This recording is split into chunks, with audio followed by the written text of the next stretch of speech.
একদা রমজান মাসে বিশ্বনবী মুহাম্মদ সাল্লাল্লাহু আলাইহি ওয়াসাল্লাম হযরত ওমর ফারুক রাদিয়াল্লাহু তাআলা আনহুকে বললেন, হে ওমরে ফারুক, তোমার উপর যাকাতের সম্পদ রক্ষা করার দায়িত্ব দিলাম, তুমি তা যথাযথ পালন করবে।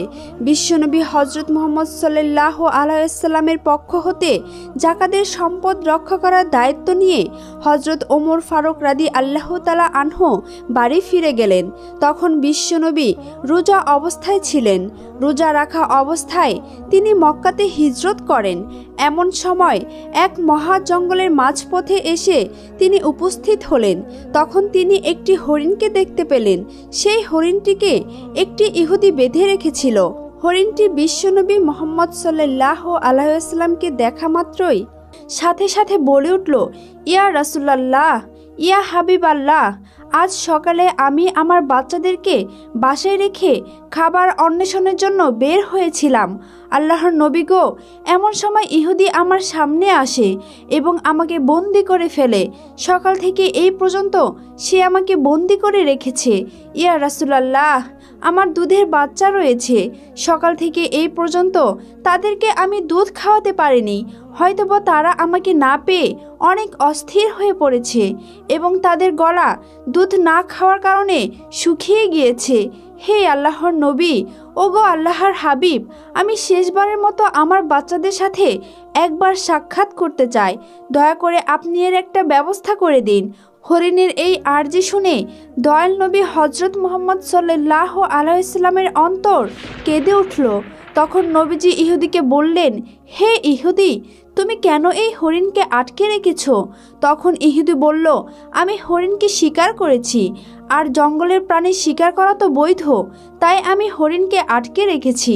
তখন হযরত মুহাম্মদ সাল্লাল্লাহু আলাইহি ওয়াসাল্লাম বললেন, হে ইহুদি, তুমি কি দেখতে পাচ্ছ না, এটা একটা মা হরিণ এবং তার স্তন দুধে পরিপূর্ণ হয়ে রয়েছে। সে তার বাচ্চাদেরকে দুধ না খাওয়ার কারণে অনেক কষ্ট পাচ্ছে। তুমি তাকে ছেড়ে দাও।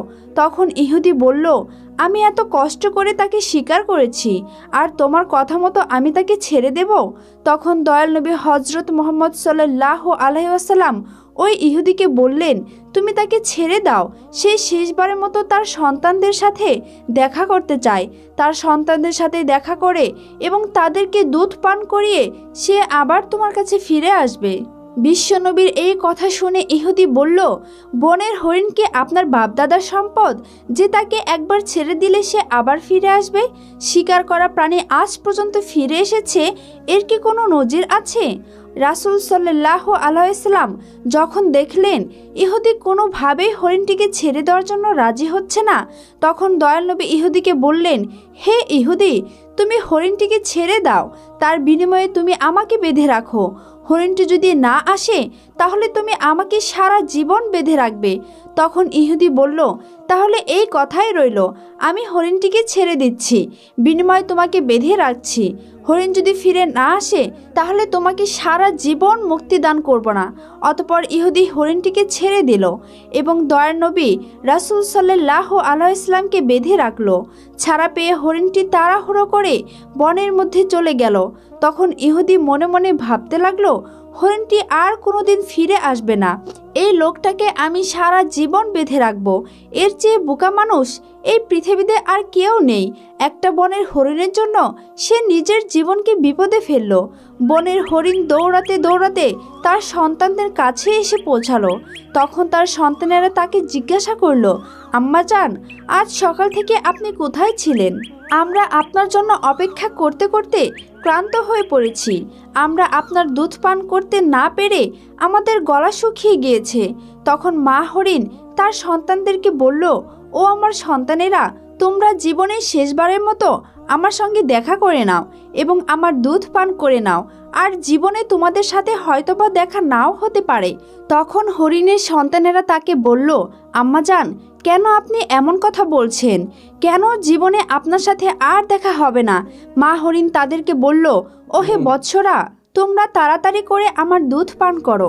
আজ সকালে যখন আমি খাবার অন্বেষণের জন্য বের হয়েছিলাম তখন এক ইহুদি আমাকে বন্দি করে ফেলেছিল। অতঃপর মায়ের নবী রাসূলুল্লাহ সাল্লাল্লাহু আলাইহি ওয়াসাল্লাম সে পথ দিয়ে যাচ্ছিলেন। তখন আমি তাকে ডেকে তোমাদের কথা খুলে বললাম এবং তাকে আরও বললাম, ইয়া রাসূলুল্লাহ, আমার সন্তানেরা দুধ না খেয়ে পিপাসা অবস্থায় আমার পথ চেয়ে বসে আছে, আপনি আমায় তাদের কাছে যাওয়ার একটা ব্যবস্থা করে দিন। তখন মায়ের নবী হজরত মুহাম্মদ সাল্লাল্লাহু আলাইহি ওয়াসাল্লাম নিজেকে ইহুদির কাছে জিম্মাদারি রেখে আমাকে তোমাদের কাছে শেষবারের জন্য দেখা করার জন্য পাঠিয়েছেন। ও আমার সন্তানেরা, নিষ্ঠুর ইহুদি আমার মায়ের নবীকে বেঁধে রেখেছে, তাই তোমরা তাড়াতাড়ি আমার দুধ পান করো। আমাকে আবার জলদি ফিরে যেতে হবে, আমি আমার নবীকে কষ্ট দিতে পারবো না। যখন হরিণের সন্তানেরা শুনল তার মা মায়ের নবীকে জিম্মাদারি রেখে তাদের সাথে শেষবারের মতো দেখা করার জন্য এবং তাদেরকে দুধ পান করানোর জন্য এসেছে, তখন হরিণের সন্তানেরা বলে উঠল, ও আম্মাজান, আপনি কিভাবে ভাবলেন মায়ের নবী ইহুদির হাতে বন্দি রয়েছে, নবীকে বন্দি অবস্থায় রেখে আমরা আপনার দুধ পান করব? আপনি চলুন, আমরা আপনার সাথে যাব। দয়ার নবী হজরত মুহাম্মদ সাল্লাল্লাহু আলাইহি ওয়াসাল্লামের কোনো কষ্ট আমরা সহ্য করতে পারবো না। অতঃপর হরিণ ও তার সন্তানেরা দয়াল নবী হজরত মুহাম্মদ সাল্লাল্লাহু আলাইহি ওয়াসাল্লামের মায়ায় তার কাছে যাওয়ার জন্য রওনা করলেন। ওদিকে হরিণ আসতে কিছুটা দেরি হওয়ায় ইহুদি হজরত মুহাম্মদ সাল্লাল্লাহু আলাইহি ওয়াসাল্লামকে বলতে লাগলো, তোমার মতো বোকা মানুষ আমি আর এই পৃথিবীতে দেখি নাই। বনের শিকার করা হরিণ তাকে ছেড়ে দিলে সে কি আর কোনোদিন ফিরে আসে? আর একটা বনের হরিণের জন্য তুমি নিজেকে আমার কাছে বন্ধক রেখেছো। কিয়ামত পর্যন্ত এই হরিণ আর ফিরে আসবে না। কিয়ামত পর্যন্ত তুমি আমার কাছ থেকে ছাড়া পাবে না। তখন দয়াল নবী হজরত মুহাম্মদ সাল্লাল্লাহু আলাইহি ওয়াসাল্লাম ইহুদির এই কথা শুনে বললেন, ওহে ইহুদি, তুমি একটু ধৈর্য ধারণ করো, হরিণ অবশ্যই আমার মায়ায় আবার তোমার কাছে ফিরে আসবে। হজরত মুহাম্মদ সাল্লাল্লাহু আলাইহি ওয়াসাল্লামের এই কথা শুনে ইহুদি বলল, হে মুহাম্মদ, তোমার এই অলৌকিক কল্পনা ছেড়ে দাও। আমি দৃঢ় বিশ্বাসের সাথে বলতে পারি কিয়ামতের আগ পর্যন্ত হরিণ আর ফিরে আসবে না। এভাবে কিছুটা সময় কেটে গেল আর ইহুদি মনে মনে ভাবতে লাগলো, মুহাম্মদকে আটকে রেখে বড় রকমের একটা অর্থ তার সঙ্গীদের কাছ থেকে আমি উসুল করে নিতে পারবো। হরিণ কি জীবনে কারো মায় ফিরে আসে? এই লোকটি একটা বেকুব ছাড়া আর কিছুই নয়। এভাবে আরও কিছু সময় অতিবাহিত হওয়ার পর ইহুদি দেখল শুধু বনের হরিণ নয়, বনের হরিণের সাথে তার সন্তানেরাও ফিরে এসেছে। এই দৃশ্য দেখে ইহুদি অত্যন্ত অবাক হয়ে গেল। তখন দয়াল নবী হজরত মুহাম্মদ সাল্লাল্লাহু আলাইহি ওয়াসাল্লাম হরিণকে জিজ্ঞাসা করলেন, ওহে হরিণ, তুমি তোমার সন্তানদেরকে কেন নিয়ে এসেছো? কথা তো ছিল তুমি একাই ফিরে আসবে। তখন মা হরিণ বলল, ইয়া রাসূলুল্লাহ, আমি যখন আমার সন্তানদের কাছে ফিরে গিয়ে বললাম মায়ের নবী হজরত মুহাম্মদ সাল্লাল্লাহু আলাইহি ওয়াসাল্লামকে বন্দি রেখে জিম্মাদারি রেখে আমাকে তোমাদের কাছে জীবনের শেষবারের মতো দেখা করার জন্য পাঠিয়েছে এবং জীবনের শেষবারের মতো দুধ পান করার জন্য পাঠিয়েছে, তখন আমার সন্তানেরা বলল, ওহে আম্মাজান, আপনি কিভাবে ভাবলেন মায়ের নবী হজরত মুহাম্মদ সাল্লাল্লাহু আলাইহি ওয়াসাল্লামকে বাঁধিয়ে রেখে আমরা আপনার দুধ পান করব? ইয়া রাসূলুল্লাহ, তখন আমার সন্তানেরাও আমার সাথে রওনা করে চলে এসেছেন। হে আল্লাহর নবী, আপনাকে কষ্ট দেওয়ার জন্য আপনি আমাদেরকে ক্ষমা করে দিন। এতক্ষণ পর্যন্ত আমরা আপনাকে কষ্ট দিয়েছি। অতঃপর ইহুদিকে লক্ষ্য করে বিশ্বনবী বলতে লাগলেন, ওহে ইহুদি, এই নাও, তোমার শিকার করা হরিণ ফিরে এসেছে। শুধু সে ফিরে আসেনি, ফিরে এসেছে তার সকল সন্তানগুলি। এখন তুমি তাদেরকে তোমার কাছে ব্যবহার করতে পারো। আর তুমি এই কথা মনে রেখো, আমি সত্য নবী। আমি শুধু মানুষেরই নবী নয়, আমি বন জঙ্গলের পশু পাখি এবং সমগ্র জাহানের নবী। উক্ত কথাগুলি বলে দয়াল নবী রাসূলুল্লাহ সাল্লাল্লাহু আলাইহি ওয়াসাল্লাম চলে যেতে লাগলেন। তখন ইহুদি পিছন থেকে দয়াল নবীকে ডাক দিয়ে বললেন, ইয়া রাসূলুল্লাহ, ইয়া হাবিবাল্লাহ, বনের হরিণ যার মায়ে ফিরে আসে আমি বুঝতে পেরেছি তিনি আল্লাহর নবী ছাড়া আর কেউই নন। হে আল্লাহর রাসূল, আমাকে আপনি আপনার হাতে হাত রেখে কালেমা পড়ে মুসলমান করে দিন। আর এই হরিণের আমার কোনো দরকার নেই। আপনি আমাকে আপনার চরণতলে রেখে আপনার গোলামি করার সুযোগ দিন। অতঃপর রাসূলুল্লাহ সাল্লাল্লাহু আলাইহি ওয়াসাল্লামের হাতে হাত রেখে সেই ইহুদি মুসলমান হয়ে গেল। সুবহানাল্লাহ। এমনইভাবে আরও একদিনের ঘটনা, হজরত মুহাম্মদ সাল্লাল্লাহু আলাইহি ওয়াসাল্লাম যখন মদিনায় হিজরত করেন সেই সময় অনেক বিস্ময়কর ঘটনা ঘটেছিল। যখন হজরত মুহাম্মদ সাল্লাল্লাহু আলাইহি ওয়াসাল্লাম আবু বকর সিদ্দিক রাদিয়াল্লাহু তাআলা আনহুর সঙ্গে গাওরের শহরে অবস্থান করছিলেন, তখন কুরাইশের লোকেরা মক্কা থেকে হজরত মুহাম্মদ সাল্লাল্লাহু আলাইহি ওয়াসাল্লামকে খুঁজতে খুঁজতে গাওরের শহরে পর্যন্ত এসে পড়েছিল। হজরত আবু বকর সিদ্দিক রাদিয়াল্লাহু তাআলা আনহু এটা ভেবে ভীত হয়ে গেলেন যে তারা গাওরের শহরের ভিতরে চলে আসতে পারে। হজরত আবু বকর সিদ্দিক রাদিয়াল্লাহু তাআলা আনহু তার এই উদ্বেগের কথা নবী করিম সাল্লাল্লাহু আলাইহি ওয়াসাল্লামের নিকট প্রকাশ করলেন। তখন রাসূলুল্লাহ সাল্লাল্লাহু আলাইহি ওয়াসাল্লাম তাকে সান্ত্বনা দিয়ে বললেন, হে আবু বকর, আমরা এখানে দুইজন রয়েছি, আমাদের সঙ্গে রয়েছেন মহান আল্লাহ পাক রাব্বুল আলামিন। এরপর সেই বিস্ময়কর ঘটনা ঘটেছিল যে এক মাকড়সা গাওরের শহরের মধ্যে জাল বলল। নবী করিম সাল্লাল্লাহু আলাইহি ওয়াসাল্লামকে খুঁজতে আসা কুরাইশরা বলল, যদি এই গুহায় কি প্রবেশ করে তবে এখানে মাকড়সার জাল থাকতো না। রাসূলুল্লাহ সাল্লাল্লাহু আলাইহি ওয়াসাল্লাম এবং আবু বকর সিদ্দিক রাদিয়াল্লাহু তাআলা আনহু দুজনেই এই গুহার ভিতরে অবস্থান করছিলেন এবং তারা তাদেরকে খুঁজতে আসা লোকদের কথা সবই শুনছিলেন। কিছু কিছু কিতাবে হযরত আনাস বিন মালিক রাদিয়াল্লাহু তাআলা আনহু থেকে বর্ণিত, তিনি বলেন, যখন রাসূলুল্লাহ সাল্লাল্লাহু আলাইহি ওয়াসাল্লাম এবং আবু বকর সিদ্দিক রাদিয়াল্লাহু তাআলা আনহু সে গুহায় অবস্থান করছিলেন এবং কুরাইশের লোকেরা সেখানে এসে পৌঁছালো, তখন মহান আল্লাহ পাক রাব্বুল আলামিনের হুকুমে গুহার সামনে একটি বৃক্ষ বেড়ে উঠল। পাখিরা সেখানে বাসা বাঁধল এবং ডিমও পারল এবং মাকড়সারা জাল বুনল। এসব দেখে কুরাইশরা বলল, এই গুহায় কেউ অবস্থান করেননি, এখানে যাওয়ার কোনো পথ নেই। রাসূলুল্লাহ সাল্লাল্লাহু আলাইহি ওয়াসাল্লাম সেই গুহায় দিন রাত অবস্থান করলেন, তারপর রওনা দিলেন। কিন্তু কিছু দূর যাওয়ার পর তারা একটি তাঁবু দেখতে পেলেন। তাঁবুর বাহিরে একজন মহিলা বসেছিলেন, তিনি ছিলেন উম্মে মাবাদ রাদিয়াল্লাহু তাআলা আনহা, যিনি তখনও ইসলাম ধর্ম গ্রহণ করেননি। তিনি ছিলেন একজন সাহসী ও সৎ মহিলা। হযরত মুহাম্মদ সাল্লাল্লাহু আলাইহি ওয়াসাল্লাম উম্মে মাবাদ রাদিয়াল্লাহু তাআলা আনহার নিকট একটি বকরি দেখতে পেলেন। বকরিটি খুবই দুর্বল এবং পাতলা ছিল। রাসূলুল্লাহ সাল্লাল্লাহু আলাইহি ওয়াসাল্লাম উম্মে মাবাদ রাদিয়াল্লাহু তাআলা আনহাকে জিজ্ঞাসা করলেন, এই বকরি কি দুধ দেয়? উম্মে মাবাদ রাদিয়াল্লাহু তাআলা আনহা বললেন, এই দুর্বল বকরি কিভাবে দুধ দিবে? তখন রাসূলুল্লাহ সাল্লাল্লাহু আলাইহি ওয়াসাল্লাম বললেন, আমি কি এই বকরির দুধ দহন করতে পারি? আপনি যদি অনুমতি দিতেন তাহলে আমি চেষ্টা করতাম। উম্মে মাবাদ রাদিয়াল্লাহু তাআলা আনহা তখন বললেন, এই বকরি দুধ দেয় না, কিন্তু আপনি যদি দুধ বের করতে পারেন তবে চেষ্টা করে দেখুন। হযরত আবু বকর সিদ্দিক রাদিয়াল্লাহু তাআলা আনহু বকরিটিকে হযরত মুহাম্মদ সাল্লাল্লাহু আলাইহি ওয়াসাল্লামের নিকটে নিয়ে আসলেন।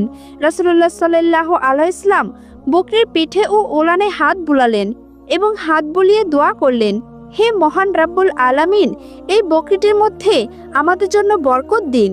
সঙ্গে সঙ্গে বকরির ওলানে দুধে পরিপূর্ণ হয়ে উঠল এবং দুধ বের হতে লাগলো। উম্মে মাবাদ রাদিয়াল্লাহু তাআলা আনহা এটা দেখে খুবই বিস্মিত হলেন। তখন রাসূলুল্লাহ সাল্লাল্লাহু আলাইহি ওয়াসাল্লাম বললেন, একটি পাত্র নিয়ে আসুন। উম্মে মাবাদ রাদিয়াল্লাহু তাআলা আনহা একটি বড় পাত্র নিয়ে এলেন, যা থেকে 9 থেকে 10 জন তৃপ্তি করে দুধ খেতে পারে। রাসূলুল্লাহ সাল্লাল্লাহু আলাইহি ওয়াসাল্লাম বকরির দুধ দহন করলেন। প্রথমে তিনি উম্মে মাবাদ রাদিয়াল্লাহু তাআলা আনহাকে দুধ দিলেন, তিনি তৃপ্তি সহকারে তা পান করলেন। তারপর পরিবারের সবাইকে পান করালো। সবার শেষে রাসূলুল্লাহ সাল্লাল্লাহু আলাইহি ওয়াসাল্লাম তিনি নিজেই দুধ পান করলেন।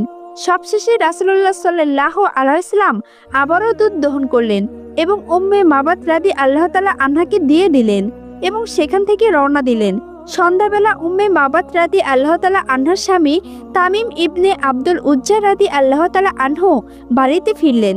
তিনি তার বকরিগুলোকে চড়াতে নিয়ে গিয়েছিলেন। তাঁবুর বাহিরে অনেক দুধ দেখতে পেয়ে তিনি খুশি হয়ে অবাক হয়ে গেলেন এবং তার স্ত্রীর নিকট জিজ্ঞাসা করলেন, এত দুধ কোথায় পেলে? আমাদের ঘরে তো দুধ দেওয়ার মতো কোনো বকরিই নেই। তখন উম্মে মাবাদ রাদিয়াল্লাহু তাআলা আনহা বললেন, আজ আমাদের এখানে একজন ব্যক্তি এসেছিলেন। তখন তার স্বামী আরো অবাক হয়ে গেলেন এবং বললেন, তাদের চেহারা কেমন ছিল?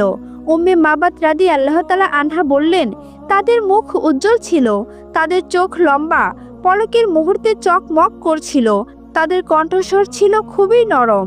তারা ছিল মধ্যম উচ্চতা, খুব বেশি লম্বা ছিল না, আবার খুব খাটোও ছিল না। তাদের কথা ছিল খুবই মধুর, কেবল তাদের কথা শুনতেই ইচ্ছা করত। তাদের দাড়ি কালো ছিল এবং তাদেরকে দূর থেকে দেখতে খুবই সুন্দর লাগতো এবং নিকট থেকে দেখলে আরও সুন্দর লাগতো। তাদের দিকে একবার তাকালে দৃষ্টি ফেরাতে মন চাইতো না। উম্মে মাবাদ রাদিয়াল্লাহু তাআলা আনহার এই বর্ণনা শুনে তার স্বামী বললেন, মহান আল্লাহ পাক রাব্বুল আলামিনের কসম, তুমি যে বর্ণনা দিচ্ছ ওই বর্ণনা এক কুরাইশ ব্যক্তির সঙ্গে মিলে যায়, যিনি নিজেকে মহান আল্লাহ তাআলার নবী বলে থাকেন। যদি আমি তখন এখানে থাকতাম, আমি অবশ্যই তাকে অনুসরণ করতাম। এমনইভাবে আরও একদিনের ঘটনা। একদা রাসূলুল্লাহ সাল্লাল্লাহু আলাইহি ওয়াসাল্লাম উসামা রাদিয়াল্লাহু তাআলা আনহুকে নিয়ে কোথাও সফরে যাচ্ছিলেন। প্রতিমধ্যে হযরত মুহাম্মদ সাল্লাল্লাহু আলাইহি ওয়াসাল্লাম উসামাকে বললেন, হে উসামা, তুমি খুঁজে দেখো ইস্তেঞ্জার জন্য কোনো জায়গা খুঁজে পাও কিনা। উসামা রাদিয়াল্লাহু তাআলা আনহু হযরত মুহাম্মদ সাল্লাল্লাহু আলাইহি ওয়াসাল্লামের নির্দেশ পেয়ে ইস্তেঞ্জা করার জন্য জায়গা খুঁজতে লাগলেন, কিন্তু ধুধু মরুভূমি হওয়ায় খাওয়াইলা খুঁজে পেলেন না। অতঃপর তিনি রাসূল করিম সাল্লাল্লাহু আলাইহি ওয়াসাল্লামের কাছে এসে আরজ করলেন, ইয়া রাসূলুল্লাহ, এই ময়দানে আরাম নেয়ার মতো কোনো জায়গা নেই। তখন আল্লাহর রাসূল হযরত মুহাম্মদ সাল্লাল্লাহু আলাইহি ওয়াসাল্লাম বললেন, তবে দেখো আশেপাশে কোনো বৃক্ষ বা পাথর আছে কিনা। তখন উসামা রাদিয়াল্লাহু তাআলা আনহু বললেন, হে আল্লাহর রাসূল, আশেপাশে কিছু বৃক্ষ পাথর আছে বটে। তখন আল্লাহর নবী বললেন, তুমি সেই বৃক্ষ এবং পাথরগুলিকে গিয়ে বলো, আল্লাহর নবী তোমাদেরকে নির্দেশ দিয়েছেন, তোমরা একত্র হয়ে যাও এবং ইস্তেঞ্জার জন্য একটি উপযুক্ত জায়গা তৈরি করে দাও। তখন উসামা রাদিয়াল্লাহু তাআলা আনহু সেই গাছগুলির কাছে গিয়ে বললেন, হে বনের গাছ, আল্লাহর নবী রাসূল করিম সাল্লাল্লাহু আলাইহি ওয়াসাল্লাম তোমাদের মাঝে বসে ইস্তেঞ্জা করতে চাচ্ছে।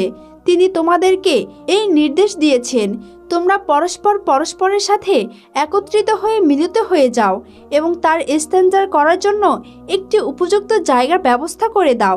বিশ্ব নবীর এই নির্দেশ পাওয়া মাত্র গাছগুলি পরস্পরের কাছাকাছি গিয়ে একত্রিত হয়ে গেল। এরপর নবী করিম সাল্লাল্লাহু আলাইহি ওয়াসাল্লাম সেই গাছগুলোর আড়ালে বসে ইস্তেঞ্জা সারলেন। ইস্তেঞ্জা করার পরে রাসূলুল্লাহ সাল্লাল্লাহু আলাইহি ওয়াসাল্লাম ফিরে এসে উসামা রাদিয়াল্লাহু তাআলা আনহুকে পুনরায় বললেন, উসামা, তুমি গাছগুলিকে গিয়ে বলো তারা যেন পরস্পর থেকে বিচ্ছিন্ন হয়ে যায় এবং তাদের জায়গা মতো চলে যায়। অতঃপর উসামা রাদিয়াল্লাহু তাআলা আনহু আবার গাছগুলির কাছে গিয়ে বললেন, হে বৃক্ষদল, আল্লাহর নবী আবার তোমাদেরকে নিজেদের জায়গায় যাওয়ার জন্য নির্দেশ দিয়েছেন। রাসূলুল্লাহ সাল্লাল্লাহু আলাইহি ওয়াসাল্লামের নির্দেশ পাওয়া মাত্রই বৃক্ষদল যার যার জায়গায় ফিরে গেল। সুবহানাল্লাহ।